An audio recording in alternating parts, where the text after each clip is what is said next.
Welcome to Mr. Disturbing. Tonight, we're plunging into the dark heart of the Appalachians with some truly unsettling true horror stories. That'll keep you up all night. If you're brave enough, smash that like button and subscribe so you don't miss the next descent into fear. My name is Daniel. I'm 38 now. But this story happened long ago, when I was just a kid, maybe 8 or 9.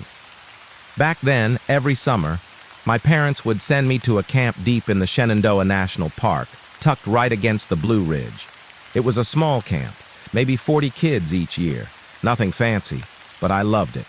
Long hikes, campfire songs, stories under the stars. You could smell the trees in the air, hear the river rushing down in the gorge at night. The counselors were mostly college kids, friendly, full of energy. They ran the usual games, hide and seek, flashlight tag, obstacle courses. It felt safe, simple. Looking back, those first years blur together. Days full of sunshine, nights filled with laughter. But there's one summer, one memory that stands apart. One I've never quite shaken. I was probably 10 that year. The camp had the same rhythm. Same kids, same counselors. But about halfway through the week, something changed. The adults got quieter, more tense. They stopped taking us on the longer hikes. No more night games past a certain point. We didn't think much of it.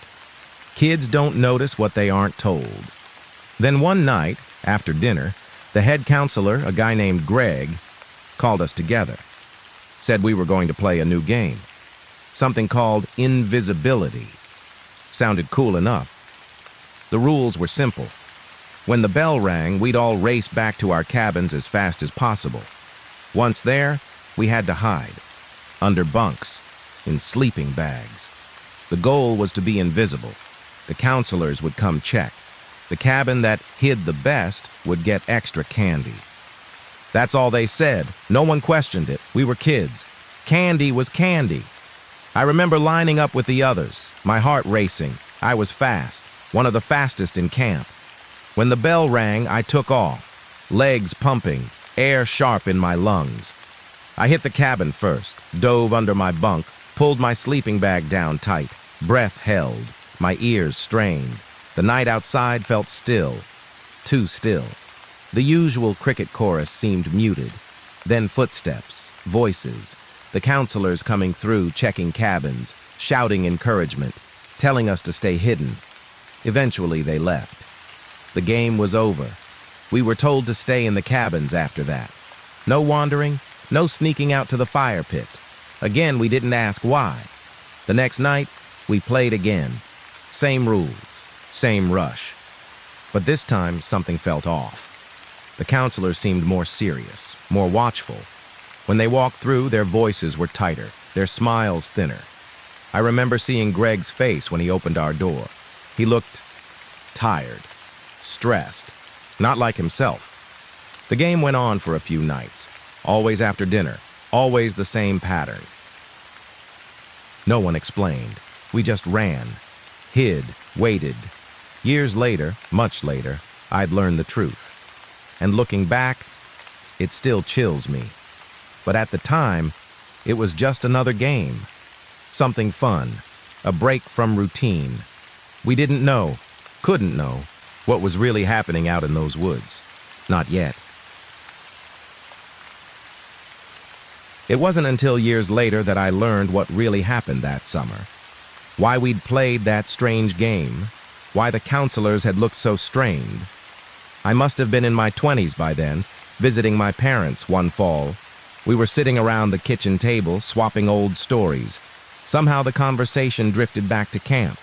My dad laughed, said I'd loved it out there, always racing through the woods. But then he hesitated, just for a second. A shadow crossing his face, he looked at my mom. She gave a little nod, and that's when he told me, his voice lower now, slower. There'd been a manhunt that summer. A prisoner had escaped from RSW, the regional jail over by Front Royal, a violent offender. Convicted of attempted kidnapping, the papers had said, a young girl, about my age at the time. He'd broken out one night, disappeared into the woods, and where do you think he ran? Straight into the national park, into Shenandoah, into our backyard. The rangers had picked up signs, food missing from campsites, gear stolen. But no sightings, no capture. And with dozens of kids in the area, panic set in fast. They couldn't shut the camp without scaring us, without tipping us off, and scaring kids wasn't safe. Scared kids run, scared kids make noise, so the counselors, poor kids themselves, were told to keep us indoors after dark, to invent games that would keep us in the cabins, quiet, hidden while the search went on. And that's what invisibility was, not a game, a last-ditch safety plan, a desperate way to keep us still. I sat there in shock as my dad spoke, memories racing back, the nights under the bunk, the forced cheer in Greg's voice, the drawn faces of the counselors. It all made sense now, too much sense, and the thought hit me hard. We'd been in real danger. All of us, and we hadn't known, we'd been playing at hiding, while out there, in the dark woods beyond the cabins, a man was hunting for food. Or worse for us, my dad told me the rest. The search lasted days, then weeks. No sign at first. The counselors barely slept, taking shifts to watch over us, and then one night, tracks were found near one of the far campsites. Too big for a ranger boot. Too fresh. The alarm went up, parents were called, and the camp was quietly shut down. I remember that part. The sudden early pickup, the confused faces, the whispered conversations between adults. We kids were disappointed. We thought it was just bad weather or a funding issue. We didn't know, couldn't know, that a kidnapper had been stalking the woods, maybe even watching us play. My dad said the man was caught a week later, deep in the park, half-starved, armed with a stolen knife. They'd found a makeshift camp, scraps of food, torn gear, too close to the trails, too close to where we'd been. And when the news broke, the parents were told, but the kids weren't. No need to scare us, they thought. No need to burden young minds with how close it had been. But sitting there, hearing it now, I felt a chill like none I'd known. Because I remembered that week, remembered how the counselors had watched the tree lines, how they'd jumped at every sound, how Greg's hands had shaken the last night he checked our cabin, and I remembered how we'd laughed, played, raced for the cabins, while death walked nearby, thinking of it now. I wonder how many times the man had stood just beyond the lights, watching, waiting, and how close he'd come to one of us. Since that conversation with my dad, I've never looked at that summer the same way, or any of my childhood memories, really, because knowing now how close we came, how blind we were to the danger that circled us, it leaves a mark, one that doesn't fade. Not really. I think back on those nights under the bunk, holding my breath in the dark, heart racing with the silly thrill of a game, and now I wonder, how many times had those counselors, those poor kids, stood outside the cabins, flashlights in hand, scanning the dark, knowing someone was out there, knowing they were the thin line between us and whatever waited beyond the tree line. My dad was right. They hadn't slept much that week when he came to pick me up. I remember now how tired Greg looked, how pale the counselors were, how their smiles seemed stretched too thin. At the time, I thought they were just worn out from a busy camp season, but no.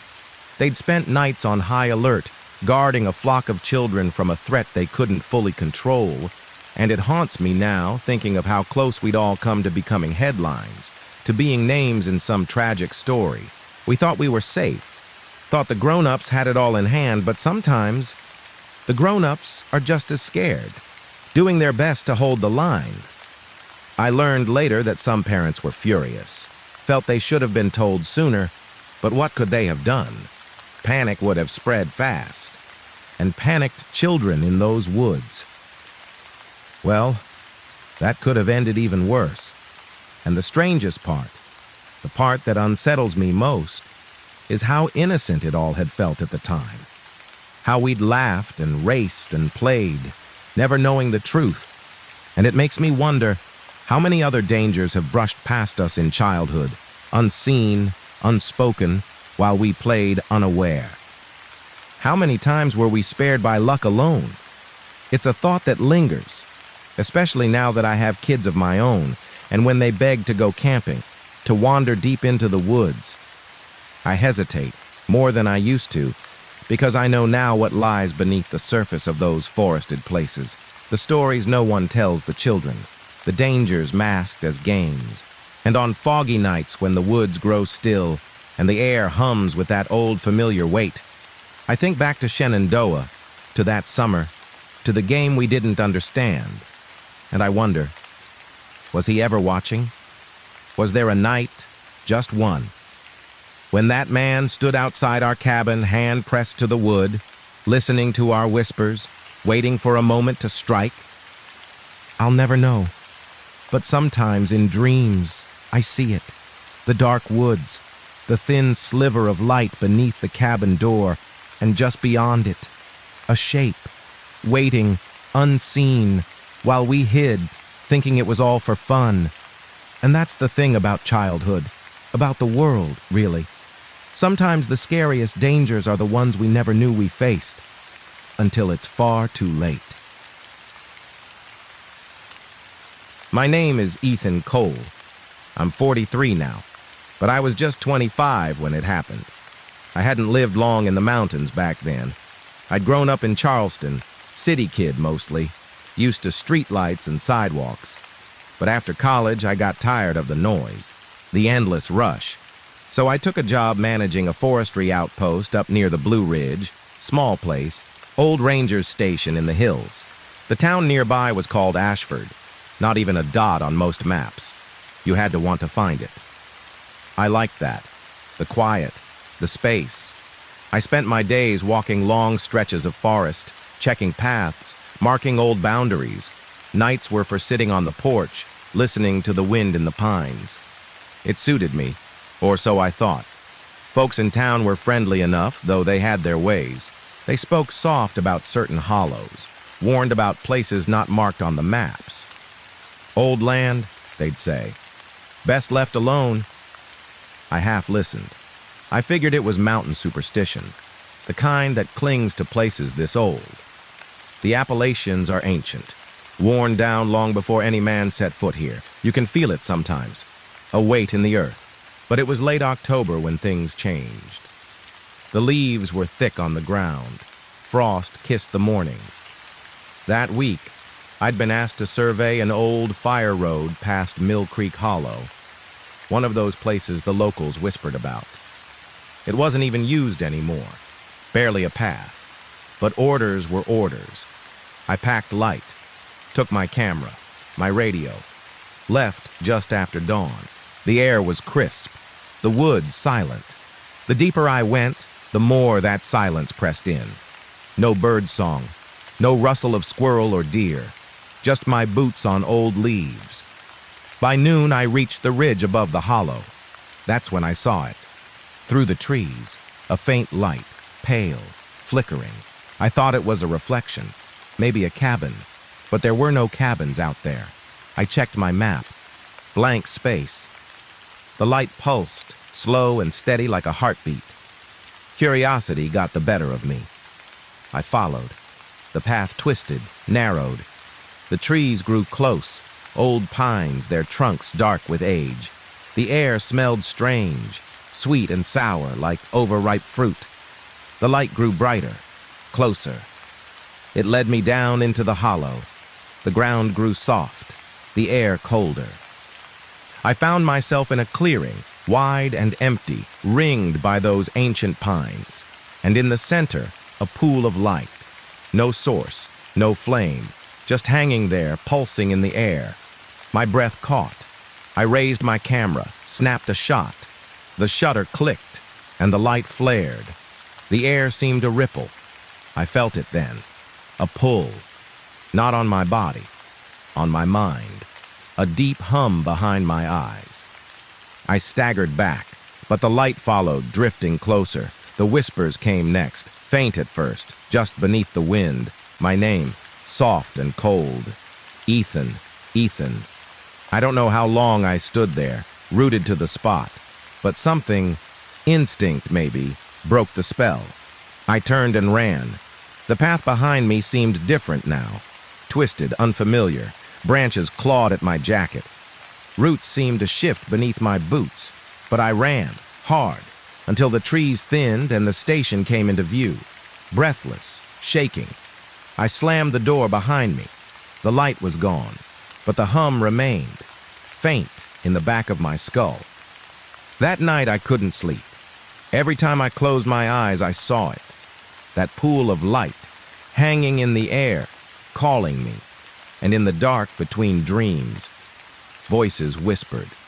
Always the same words, come back. And even now, I don't know what it was. I didn't report it. Couldn't. What would I say? That I'd chased a floating light into a cursed hollow and heard voices calling my name? I told myself it was fatigue, a trick of the mind, old legends seeping into tired thoughts. But the hum didn't fade. It lingered, a low pulse behind my ears. Subtle, constant. Over the next few days, I tried to shake it, buried myself in work, walked familiar trails, marked trees, cleared debris. But the woods felt changed, the silence deeper, the shadows longer, animals were scarce, even the wind seemed still. And at night, it was worse. The first time it came, I was sitting on the porch, stars bright overhead, the air cold. I'd almost convinced myself it had been a dream. Then, a flicker in the trees beyond the yard, pale, soft, the light. Faint at first, then stronger, drifting between the trunks, slow and deliberate. My breath caught. The hum surged, sharp and bright behind my eyes. I couldn't move, couldn't look away. The whispers returned, clearer now. Come back, Ethan. I stumbled inside, locked the door, drew the curtains. The hum pressed harder. My skull throbbed. I sat on the floor, shaking until dawn. When the sun rose, the light was gone. But something had changed. It wasn't bound to the hollow anymore. It had found me. That day I drove into town. Spoke to Martha, an old woman who'd lived in Ashford all her life, keeper of the town's stories.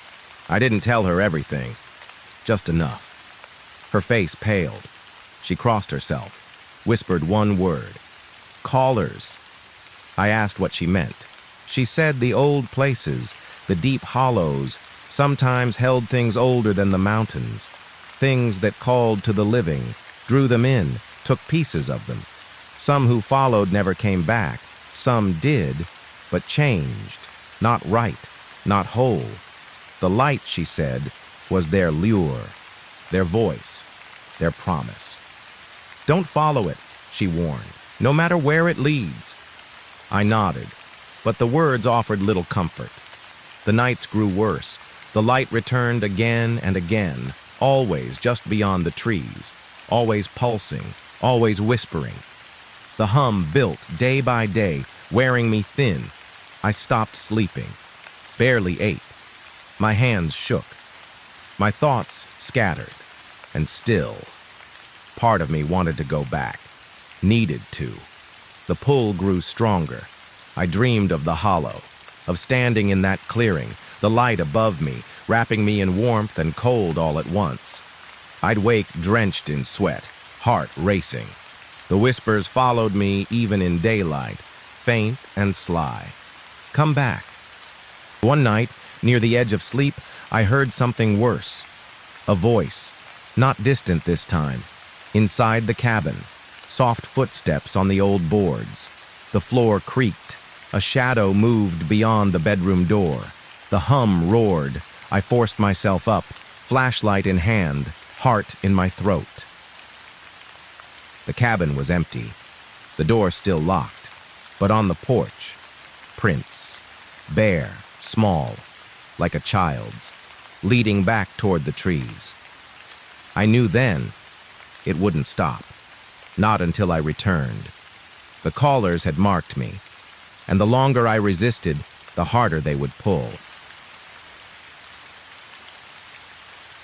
I lasted another week, if you could call it that.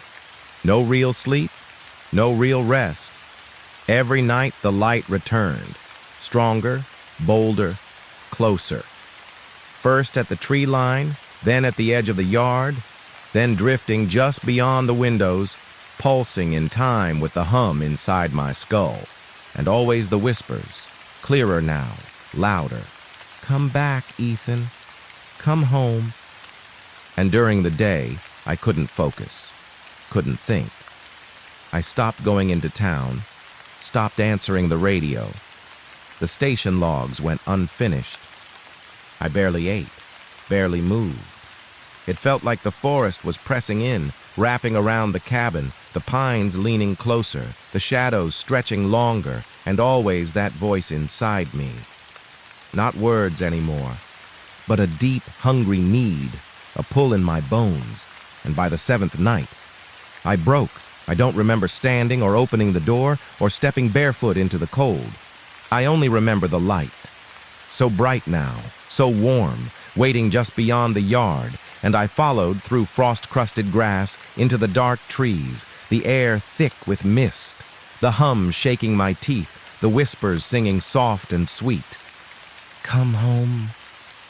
The path unfolded beneath me, winding deeper, deeper, roots and stone and old earth, and still I followed, unable to stop, my feet moving as if by will not my own, the pines rising high and endless, and soon the forest seemed wrong, the trunks too wide, too dark, the branches arching unnaturally, the stars gone above, and ahead, the clearing, the one from before, but changed, wider now, deeper, the ground pulsing beneath me like a heartbeat, and in the center, not a pool of light now, but a form, shifting, radiant, towering, neither flame nor flesh, something older, vast, hungry, and the hum became a voice, inside me now, filling me.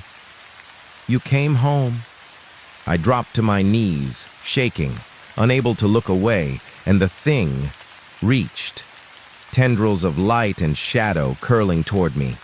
I felt it then, a tearing at my thoughts, a hollowing, as if it sought to take something, memory, soul, I don't know.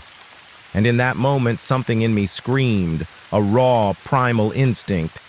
And with everything I had, I turned, forced my legs to move, stumbled, ran, branches whipping my face, the forest howling behind me, the light flaring, the voice shrieking, "You are ours!"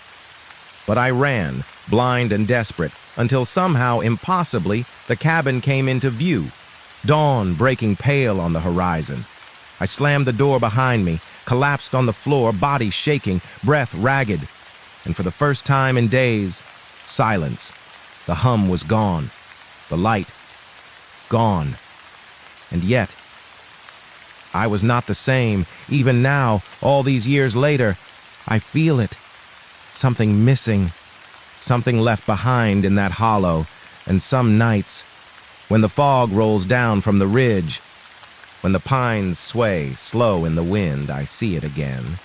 Faint lights drifting between the trees, and I hear it, soft and patient. Come home. And I wonder, how long can I resist? How long before the pull becomes too strong? Because once the callers mark you, they never truly let go.